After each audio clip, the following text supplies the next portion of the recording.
데살로니가 후서에는 데살로니가 교회를 무너뜨리는 위험한 사람들이 나옵니다. 1장에는 박해자들이 나옵니다. 교회를 무너뜨리려는 박해자들이 있었습니다. 교회와 성도들은 어떻게 해야 될까요? 그 박해를 잘 견뎌내고 믿음을 끝까지 지킬 수 있도록 인내하면서 기도해야죠. 우리의 믿음을 무너뜨리려는 많은 공격들이 있습니다. 그래서 우리는 그 공격들을 견뎌내고 믿음을 끝까지 지킬 수 있도록 기도해야죠. 이제 상반기에는 캠프에 서로 구성되어서 서로를 알아가는 시간들을 보냈다면 이제 하반기부터는 기도와 말씀 나눔의 양을 늘리셔야 됩니다. 삶을 나누는 것에서 이제 기도하는 것, 함께 말씀을 나누는 것을 더 늘려가시기를 바랍니다. 우리가 모여서 많은 우리의 믿음을 흔들어 놓고 또 우리가 세워가야 될, 또 전도해야 될 가족과 이웃들을 위해서 기도하는 시간이 많아져야 되고 말씀의 은혜를 나누는 시간들이 풍성해지기를 원합니다. 2장에는 거짓 선생들이 등장합니다. 교회를 무너뜨리는 잘못된 가르침, 거짓 선생들. 이 거짓 선생들에 대해서 성도들은 어떻게 해야 될까요? 바른 하나님의 말씀을 견고하게 붙들고 지켜야 됩니다. 그래서 이 장에는 굳게 하라, 굳건하게 서라 이런 표현들이 많이 나옵니다. 미혹에 흔들리지 말고 거짓 선생들의 거짓 메시지에 끌려가지 말고 바른 교훈에 굳게 서서 바른 말씀을 굳게 지키면서 신앙생활을 하도록, 이것이 2장의 권면이었습니다. 그리고 3장에 데살로니가 교회를 무너뜨리는 세 번째 사람들이 나옵니다. 아타크토입니다. 우리는 인내하면서 기도하면서 하나님의 능력을 힘입어서 믿음을 지켜내야 됩니다. 또한 거짓 교사와 거짓 선생들이 잘못된 교훈으로 성도들을 미혹하기도 하지요. 거짓 선생들에 대해서는 우리는 바른 하나님의 말씀을 붙잡고 견고하게 서서 미혹당하지 않고 바른 신앙생활을 해야 됩니다. 교회를 무너뜨리는 세 번째 부류인 아타크토이라는데 또 뭐가 있을까요? 이 아타크토이는 뭘까요? 교회를 무너뜨리는 사람들, 박해자들, 거짓 선생들, 아타크토이? 이건 뭘까요? 아타크토이는 복수 형태고요. 단수 형태로는 아타크토스라고 합니다. 아타크토스. 아타크토스를 복수 형태로 이제 숫자가 많아지면 아타크토이 이렇게 부릅니다. 데살로니가 교회 안에 아타크토이들이 있었습니다. 이 아타크토이는 헬라어에 보면 무질서함, 무책임함 이런 두 가지 뜻이 있습니다. 그래서 질서 없는 군대의 아타크토스라고 하기도 하고요. 또 군대가 행진하는데 그 열을 흐트러 놓는, 줄을 흐트러 놓는 규칙을 따르지 않는 군인, 이럴 때도 아타크토스라고 했습니다. 무질서한 거죠. 또 하나는 무책임한 것. 재밌는 파피루스가 이집트에서 발견되었는데 아버지가 아들을 고용할 때 계약서에 맹세하는 내용이 나와 있습니다. 만일 우리 아들이 당신이 고용했는데 꾀를 부리고 게으름 피우면 아버지인 내가 메꾸겠습니다 하고 서약하는 아버지의 내용이 계약서에 나옵니다. 이때 사용한 단어가 아타크토스입니다. 아타크토스.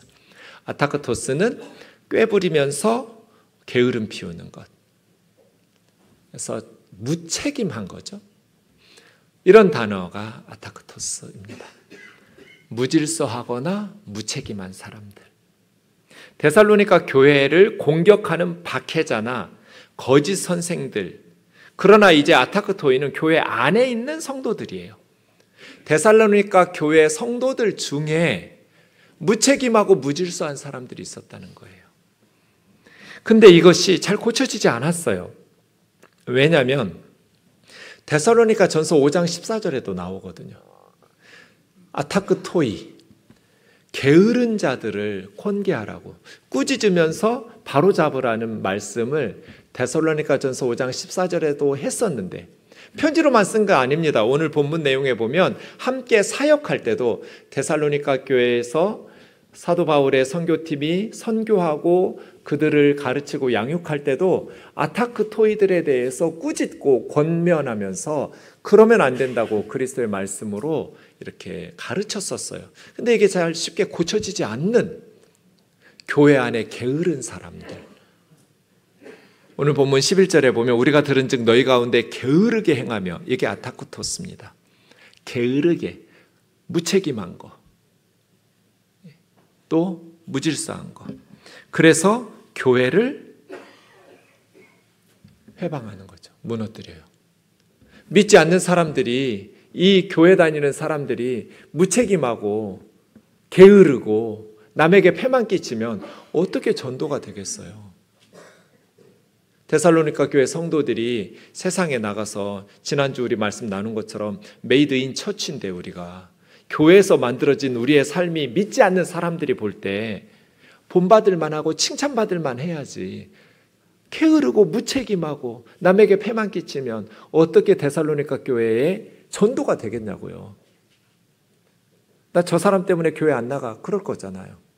그래서 교회를 무너뜨리는 세 번째 부류가 아타크토이예요. 게으른 사람들.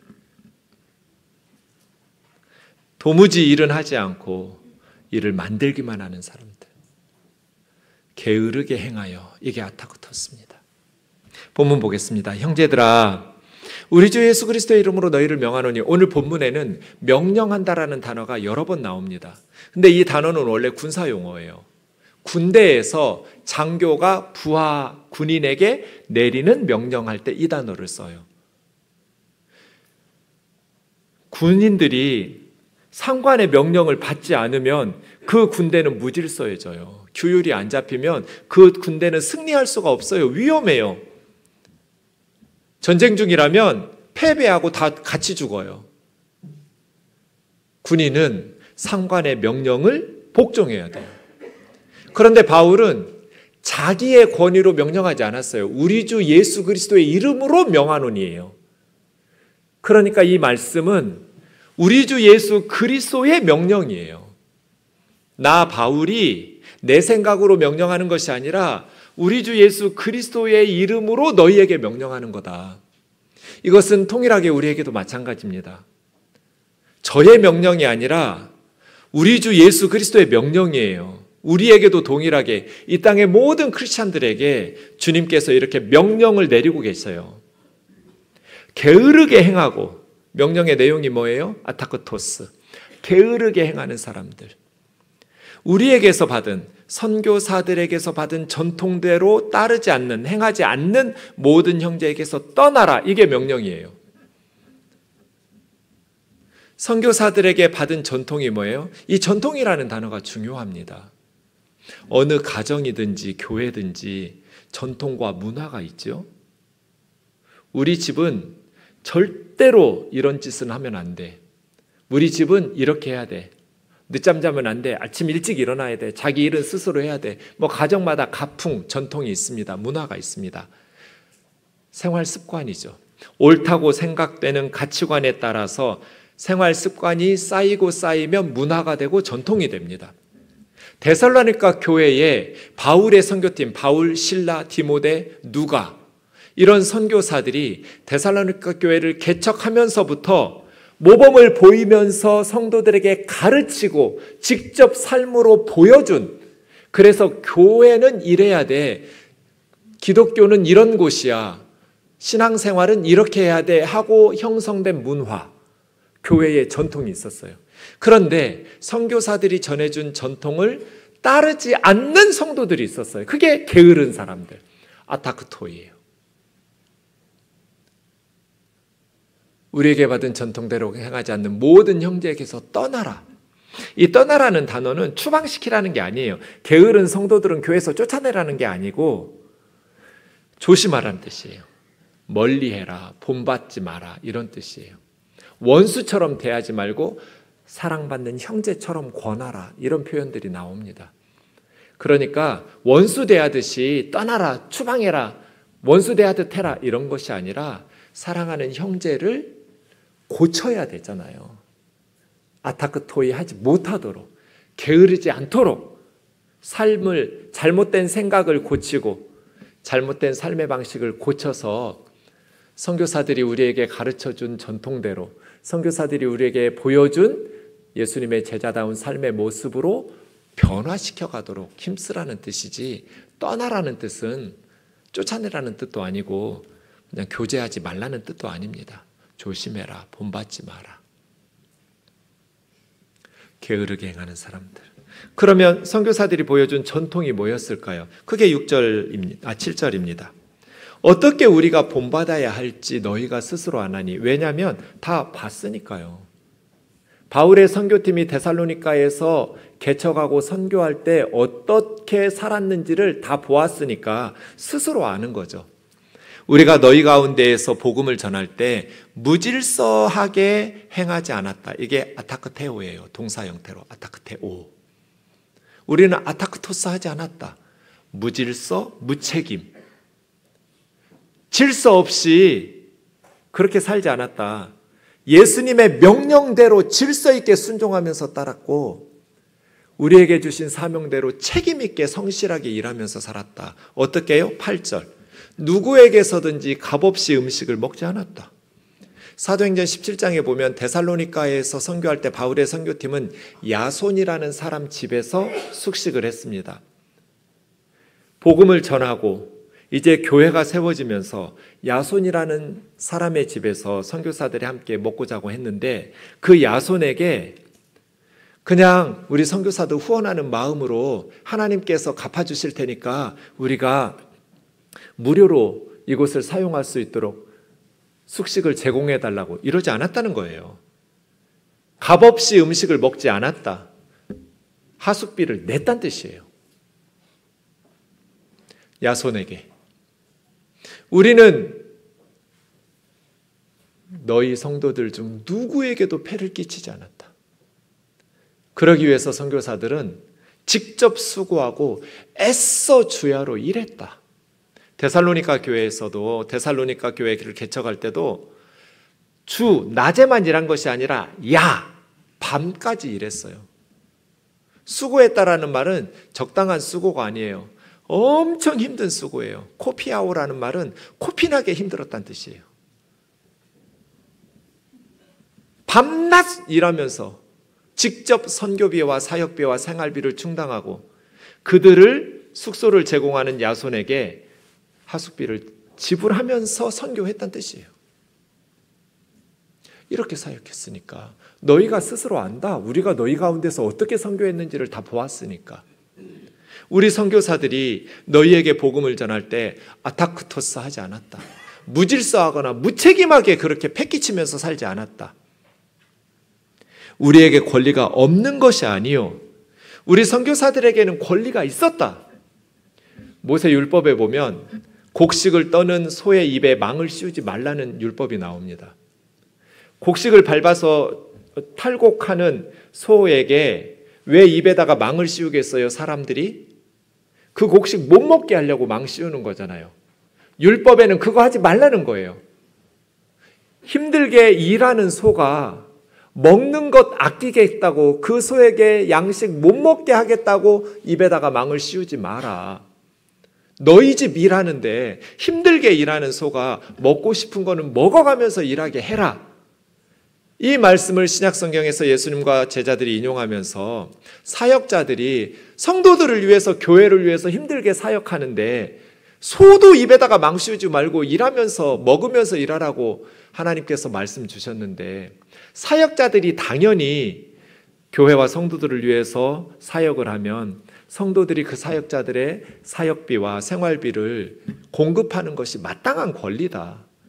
그럼에도 불구하고 사도 바울은 그런 권리를 사용하지 않았어요. 왜냐하면 본을 보이려고 성도들에게. 성도들이 우리를 본받게 하려고. 로마 도시들마다 아타크토이들이 있었거든요. 게으르게 일하지 않으면서 남에게 패기치면서 사는 사람들이 있었어요. 그래서 바울의 선교팀은 본을 보이려고 사역자들의 권리가 있다는 것 알았지만 예수님도 말씀하셨지만 소조차도 자기가 일한 몫을 챙겨 먹고 있지만 다 당연한 권리를 사용하지 않았어요. 성도들이 본받게 하려고. 그렇게 교회가 문화가 형성되고 전통이 되는 거예요.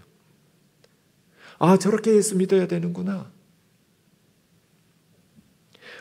우리가 너희와 함께 있을 때 너희에게 명하기를 누구든지 일하기 싫어하거든 먹지도 말게 하라. 이렇게 가르쳤어요. 아타크토스 하지 못하도록. 일하기 싫은 사람은 먹지도 말라고 해라. 남에게 패기치지 마라. 절대로 다른 사람을 패기치면서 게으르게 살지 마라. 최근에 한 선배가 일본에 여행을 다녀왔는데 며칠 동안 일본에서 여행하면서 정말 감동받은 게 하나 있었대요. 일본의 지하철을 많이 탔는데 일본의 지하철을 탔을 때 단 한 번도 다리를 꼬고 앉은 사람을 본 적이 없대요. 일본 사람들은 남에게 피해를 주는 것을 극도로 싫어해서 다리를 꼬고 남을 불편하게 하질 않는다는 거예요. 다 두 다리를 내리고 앉아서 다니더라. 남에게 패기치지 마라. 제가 개척하고 얼마 안 돼서 우리 교우 집사님들하고 식당에서 밥을 먹었는데 그 식당은 가정집을 개조해서 식당으로 만든 식당이에요. 그래서 의자에 앉는 테이블이 아니라 그냥 밥상처럼 바닥에 앉아서 먹는, 맛있게 밥을 먹고 있었는데 잠시 후에 한 할머니, 할아버지, 엄마, 아빠, 아들, 어린아이 이렇게 식구가 와서 옆 테이블에 앉았어요. 조금 있었더니 어린아이가 막 뛰어다니면서 이렇게 식당에서 소리를 내는 거예요. 엄마 아빠가 어떻게 해야 돼요, 여러분? 그 엄마 아빠 어떻게 했을까요? 아이한테 하지 말라고 말했죠. 근데 웃으면서 말해요. 뛰지 마. 아무개야 뛰면 안 돼. 너무 아이가 예뻐가지고요. 손주가 예쁘고 아들이 예쁘니까 웃으면서, 애가 말을 들어요? 무시하고 계속 지 하고 싶은 대로 하죠. 제가 성질이 못됐잖아요. 그래서 아이를 세워놓고 정색하고 말했어요. 뛰지 마. 애가 울면서 엄마 옆으로 갔어요. 그 다음 무슨 일이 있었을까요? 네가 뭔데 우리의 기죽이냐고 저한테 뭐라고 하기 시작했어요. 그래서 애가 바르게 크겠어요?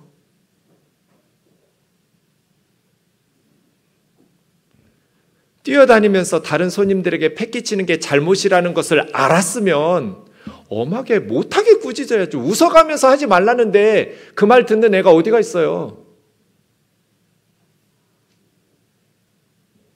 훈계는 엄하게 해야죠. 못하게.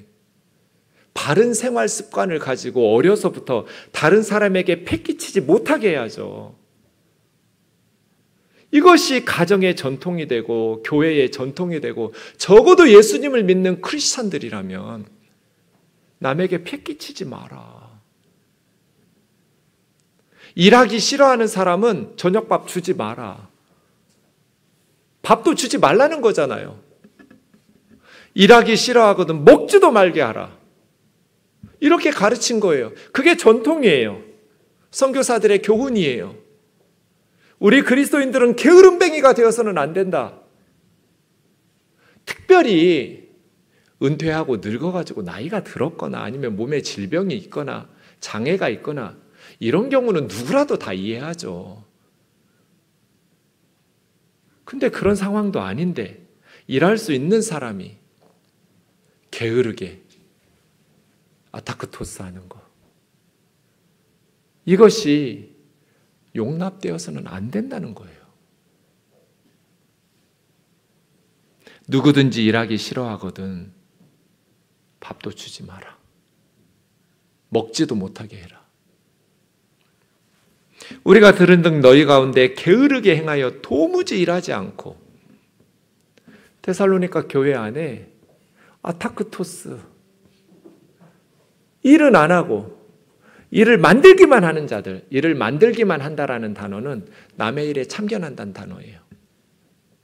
쓸데없이 남의 일에 참견하면서 누구 집은 이렇고 누구 집은 이렇고 어떤 집사는 이러니 어떤 권사는 이러니 이러쿵 저러쿵 참견하고 일을 만들기만 하는 사람들. 이런 자들에게 우리가 명령하는데, 주 예수 그리스도 안에서 권면하고 명령하는데 조용히 남의 일 참견하지 말고 조용함 가운데 자기 일을 하고 자기 양식을 먹으라. 네 손으로 일해서 벌은 양식을 먹으라는 거예요. 남에게 패기치지 말고. 남의 일 참견하지 말고 조용히 자기 일을 하면서 자기 스스로 번 양식으로 자기 양식 먹고 살라는 거예요. 남이 수고하고 고생한 양식 먹고 살려고 하지 말고. 이것이 오늘 본문의 내용입니다. 데살로니가 교회 성도들 중에 왜 아타크토이들이 생겼을까요? 두 가지 원인이 있습니다.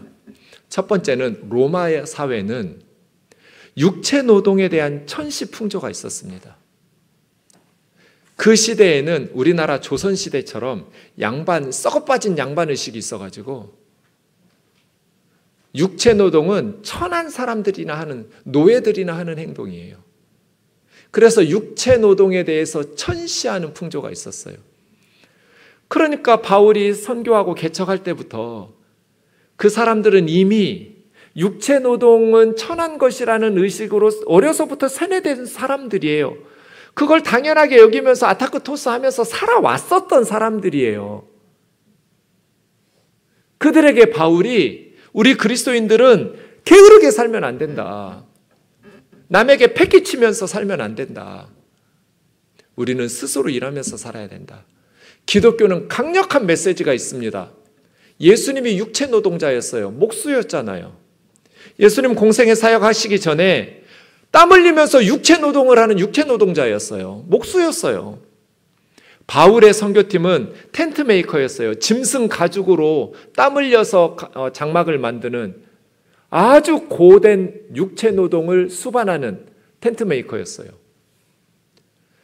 예수님의 목수 직업도, 바울의 장막을 만드는 직업도 유대인들에게 아주 천한 직업이에요. 육체 노동이니까. 그 시대의 직업의 순위를 매긴 책을 제가 읽어본 적이 있는데 목수는 맨 밑바닥에 있어요. 그런데 예수님 목수였어요. 무슨 뜻이에요? 육체 노동을 천시하는 건 잘못된 거라는 거예요. 두 번째는 데살로니가 교회는 임박한 재림에 대한 믿음이 있었어요. 예수님이 곧 오시니까 세상 일은 안 하는 거예요, 성실하게. 예전에 우리나라도 그랬죠. 다미선교회라고 해서 1992년에 예수님 재림한다고 12월 28일에 그 사람들 학교 그만 다니고 직장 다 그만두고 모여가지고 기도만 했잖아요. 그런 게 아타크토스예요. 이에 대해서 사도 바울은 주님이 오늘 오실지 내일 오실지 모르지만 오늘 주님이 오신다고 해도 지금 우리는 일하기 싫어하는 자는 먹지도 말게 하라. 그것은 예수님의 교훈이 아니고 우리 그리스도인들의 삶의 방식이 아니다. 너희 몸으로 하나님이 기뻐하시는 거룩한 산 제물을 드려라. 이것이 우리의 가르침, 본문의 가르침입니다.